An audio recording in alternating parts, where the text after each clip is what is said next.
8 предсказаний архитекторов будущего. Достар Салем, с вами снова Арсен, и это спецвыпуск на канале Архитекторов. В сентябре 2020 года вышел в свет проект «Архитекторы будущего», где мы предсказали многие события, которые уже сбылись в 2021 году. Но давайте расскажу вам поподробнее.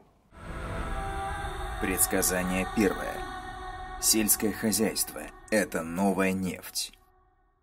Как мы говорили ранее, данный проект приведет к внушительному мультипликативному эффекту, который выведет страну из кризиса, так как мультипликативный эффект индустрии сельского хозяйства выше индустрии добычи сырой нефти и угля, данная программа будет превосходить нефтяной бум начала 2000-х. Все подтверждается, и не словами, а уже цифрами.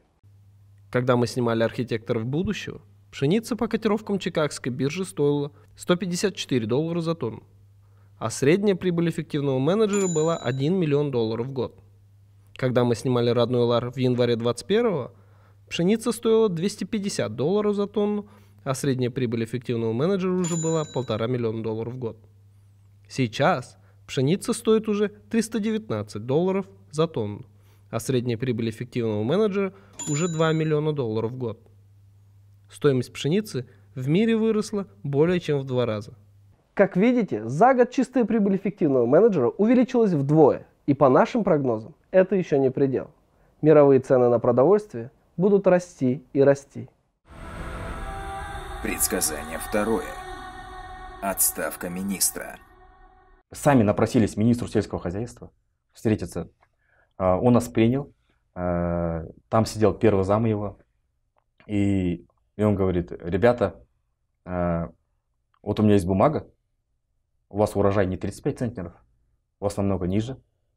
Я говорю: как ниже? Покажите бумагу. Вот смотри, 10 центнеров, 8 центнеров. Я говорю: да не может быть. Вот ваша же компания, где вы размножали эти семена, подтвердили нам эту информацию.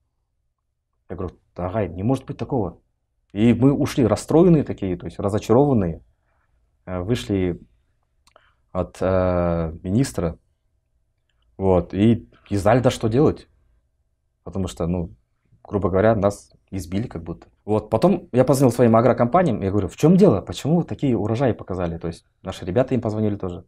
Они говорят: ну, нас шантажируют, говорят, если мы не укажем такой объем урожая, 8 центнеров с гектара, 10 центнеров, нас лишат субсидий, а мы не хотим с Министерством сельского хозяйства ругаться.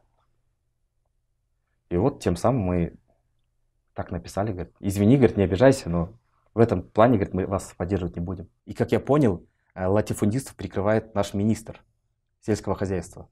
И мы будем настаивать на отставке этого министра. 10 июля 2020 года указом Касым-Жомарта Кемелевича Токаева Омаров Сапархан Кесикбаевич был освобожден от должности министра сельского хозяйства. Об этом сообщила пресс-служба Акорды. Господин президент, это было правильным решением. Предсказание третье. Хищение субсидий. Не говорю о завышенных субсидиях для родственников руководства МСХ. Не говорю о лоббировании интересов латифундистов. Этот список можно продолжать еще долго. Как мы говорили ранее, субсидии в нашей стране разворовываются. И вот итог. Скандал в Минсельхозе. Субсидии годами оседали в карманах чиновников. Сегодня антикоррупционной службой зарегистрировано уже 65 уголовных дел. 18 лиц признаны подозреваемыми, из них 14 находятся под стражами. А еще сотни, которые имеют статус свидетелей, имеющих право на защиту. И люди спрашивают нас, почему вам до сих пор не дают земли? Ведь так много пустых земель. Да все просто. Эти воры нахапали себе миллионы гектар земли и получают бесплатные деньги от государства. А что? Шикарный бизнес. Есть земля, под эту землю получаешь халявные деньги, ничего не сеешь, не обрабатываешь, не заморачиваешься, но при этом зарабатываешь миллиарды. Поэтому и земля пустует, и сельхозка стоит, и развития нет. Даже стараться не надо. Все бесплатно в руки ворам. Но радует, что и тут начали наводить порядок. Касым-Жомарт Кемелевич дал надежду на то, что все можно исправить. Она имела место на протяжении целого ряда лет. Это не вчерашний вопрос. Поэтому поручается вам, как я уже сказал, на высоком уровне провести дальнейшее расследование. Всех ответственных лиц нам нужно привлечь, наказать. В конце концов, места для всех в колонии хватит. Соответственно, формула такая. Чем больше казнокрадов сядет в колонию, тем больше земель освободится для нашего проекта. Предсказание 4. Экономический кризис в Казахстане. Но грядет другая беда. Это сильнейший экономический кризис. Как вы уже поняли, и про это мы тоже говорили в «Архитекторах будущего». Мы представили детально проработанный, утвержденный экспертами проект, предложили вместе работать, чтобы вместе выводить страну из кризиса. И что мы имеем сейчас? Продовольственный кризис, девальвируется валюта, подорожали квартиры, продукты растут в цене, малый и средний бизнес разоряется и закрывается. Народу становится жить еще сложнее. Сложнее даже, чем в прошлом году. Я лично объездил всю страну и убедился в этом своими глазами в проекте «Идея». Только за первый квартал 2021 года официально без работы ходило 500 000 человек, а по неофициальным данным порядка 2 миллионов человек. И что самое ироничное, мы ведь это предсказывали в 2020 году. Подумать только, если бы коррумпированные агашки и заинтересованные сельхозники не ставили бы препятствий, если бы не пытались задушить наш проект клеветой и грязью, если бы молодым действительно дали бы дорогу и мы начали бы заниматься проектом, то мы бы однозначно помогли нашей стране преодолеть этот кризис. Но случилось то, что случилось. Предсказание 5. Правильная ставка на канадские семена. По спутниковым данным НАСА подтверждается сходство климатических условий двух регионов – Северного Казахстана и канадского Саскачевана. По осадкам, температуре и влажности воздуха сходство идентично и составляет 97%. Мы говорили, что климат канадского Саскачевана и Северного Казахстана идентичен. Если в Казахстане засуха, то и там в Канаде засуха.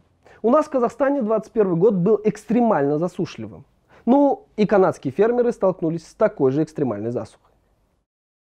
Раз условия идентичны, так давайте сравним результаты урожайности пшеницы. По 3 типам почв в Канаде результаты такие. Кстати, данные взяты на официальном сайте провинции Саскачеван, и для удобства мы конвертировали бушели сакра на центнер с гектара. Так вот, на черноземе канадцы получили 25 центнеров с гектара. На темном каштане они получили 23,5 центнера. На каштане 23 центнера с гектара. По нашим данным, в Казахстане в этом году собрали 8 центнеров на черноземе, 5 на темном каштане и всего 4 на каштане. То есть урожай в Канаде, несмотря на такую же экстремальную засуху, на 300% выше, чем на такой же почве в Казахстане. Из этого вы сами можете сделать вывод. Одинаковый климат, одинаковая засуха, одинаковые осадки, одинаковые типы почв. Но урожайность разная. Почему? Дело в семенах. Не зря ведь канадцы инвестировали в разработку этих засухоустойчивых семян миллиарды долларов. И они приносят свои плоды. Даже в экстремальных условиях. Все мы помним жуткие кадры с исхудавшими животными. Более 1000 голов скота погибло просто потому, что им не хватило кормов. Опять же, если бы наш проект одобрили еще в 2020 году, то этого можно было бы избежать. Ну, мы, конечно, об этом не часто говорим, но ведь 2 года назад специально для ведения животноводства нами были завезены лучшие засухоустойчивые сорта для выращивания кормов. Альфа-альфа люцерна, Тимати, кормовой ячмень, кормовая соя и другие. На минуточку, благодаря этим кормам на выходе получаются лучшие мраморные стейки, дорогие сорта сыра и качественная молочная продукция.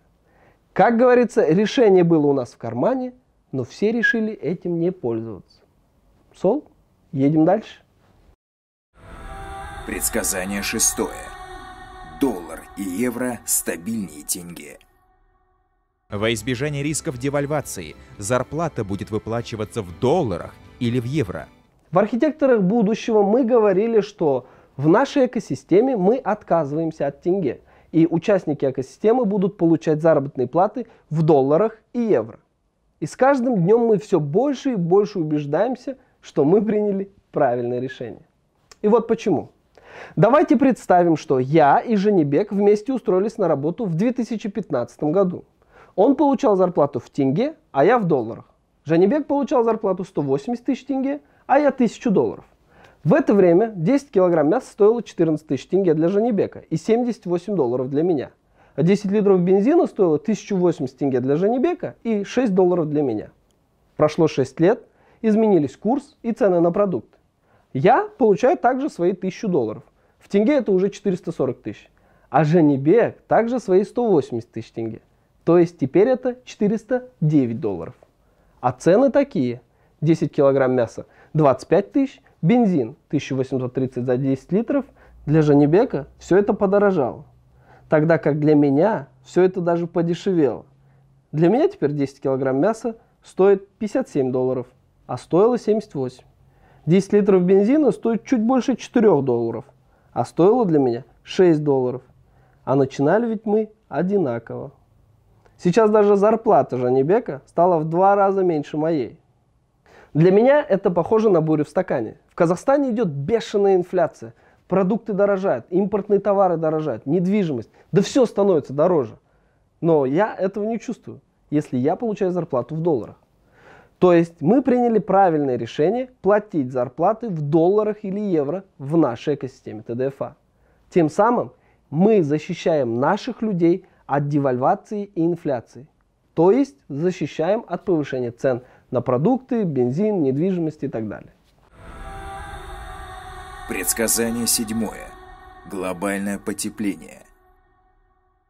Мир меняется, и глобальное потепление дошло настолько, что она может быть безвозвратной. И многие инвестиционные фонды готовы финансировать эко-проекты, социал-проекты, чтобы спасти мир. Как вы помните, ранее мы говорили о глобальном потеплении и что инвестора охотно инвестируют в проекты с высоким рейтингом ESG. Ведь эти проекты способствуют сохранению экосистемы нашей планеты. Когда мы это озвучивали, некоторым казалось, что это сказка. И никто не воспринимал всерьез, что инвестора могут инвестировать в такие проекты. Ведь образ инвестора всегда был такой, что они нацелены только на сверхприбыль. И ради сверхприбыли сжигают побольше нефти, угля и газа. Но нет. Время поменялось. И поменялись приоритеты. Давайте посмотрим на цифры. В 1995 году в ESG проекты инвестировали 0 долларов. В 2000 это было уже 1,5 миллиарда долларов в год. В 2010 2 миллиарда, в 2015 5 миллиардов в год. В 2020 это уже 50 миллиардов, а в 2021 100 миллиардов в год. И это не предел. Ряд мировых инвестбанков прогнозируют рост вплоть до 1 триллиона в ближайшие 10 лет. Как вы видите, мир меняется. И вот еще одно тому доказательство. Сигнал тревоги для всего человечества. Так генсек ООН Антонио Гутерриш охарактеризовал выводы доклада ООН об изменении климата. Миллиарды долларов может потерять казахстанская экономика из-за введения углеродного налога в Европе. Такие прогнозы дают эксперты. Новые механизмы Еврокомиссия намерена вводить уже с начала 2023 года. Импортеров хотят обязать отчитываться о вредных выбросах при производстве ввозимых товаров. Все настолько серьезно, что со следующего года вводится глобальный карбоновый налог. Ребята, которые добывают нефть, уголь, руду, начнут платить бешеные налоги. Почему? Потому что их бизнес связан с выбросом большого количества углерода, которое вызывает глобальное потепление. И аналитики прогнозируют, что налоговая ставка будет настолько высока, что многие данные компании начнут банкротиться. Но такие компании, как ТДФА, будут процветать, ибо у ТДФА положительный карбоновый баланс. Мы не сжигаем углерод, а наоборот, мы занимаемся сельским хозяйством. То есть мы производим кислород. Так вот, вчера все смеялись, что глобальное потепление – это фантастика, и до нас это не дойдет. А сегодня это уже наша реальность. Предсказание 8. Светлое будущее Казахстана в руках молодежи. С момента создания Genesis мы слышали много критики от разных людей о нашей молодежи. О том, что у них ветер в голове, гулянки, отдых, что из них ничего не выйдет. Но мы убедились в обратном. Я лично убедился. Оказывается, в наших руках, в руках молодежи, светлое, богатое будущее. Всего за 9 месяцев существования Genesis мы смогли объединить более 70 тысяч ребят, которые хоть завтра готовы поднимать нашу экономику. Как вы все знаете, нам нужно было 1200 эффективных менеджеров, будущих владельцев земли и техники, которые в среднем будут зарабатывать $1 миллион в год. Так вот, в системе Genesis уже есть 1200 кандидатов на эффективного менеджера. То есть, если президент завтра одобрит проект, то у нас уже есть 1200 потенциальных миллионеров, альфа-генезисов и гарантированных миллионеров, супергенезисов. И эти люди будут нашими прямыми партнерами. И в начале 2022 года Марат, Тимур и я приедем в каждый город и лично с каждым встретимся. Познакомимся, обменяемся номерами и поговорим. Ведь нам дальше вместе работать, и мы должны познакомиться лично. Так что богатое светлое будущее нашей страны в руках поколения независимости. По скриптум. Ну вот, вроде только вчера мы объявили о создании нашей социальной сети Genesis, не успели моргнуть глазом, а оказывается пролетело уже 9 месяцев. Ну давайте подытожим, что сделано за это время. Нас стало больше 70 тысяч человек. 70 тысяч молодых, энергичных, дружных ребят готовы хоть завтра начать реализацию проекта. Последнее слово за Касым-Жомарт Кемелевичем. Создали онлайн-платформу Genesis.kz. Запустили приложение Genesis by TDFA, доступное для скачивания в Apple Store и Play Market. Ну, для удобства наших ребят. Открыли 17 офисов в каждом регионе Казахстана. Проехали весь Казахстан и сняли проект «Үйде», чтобы показать настоящий Казахстан без декораций. О чем это говорит? Это говорит о том, что не все потеряно, как утверждали многие. Это говорит о том, что есть еще в нашей стране осознанная молодежь, готовая меняться и развиваться. Это говорит о том, что у нас получилось. У нас получилось объединить будущее Казахстана под одной идеей. Для себя, для страны и для своего будущего.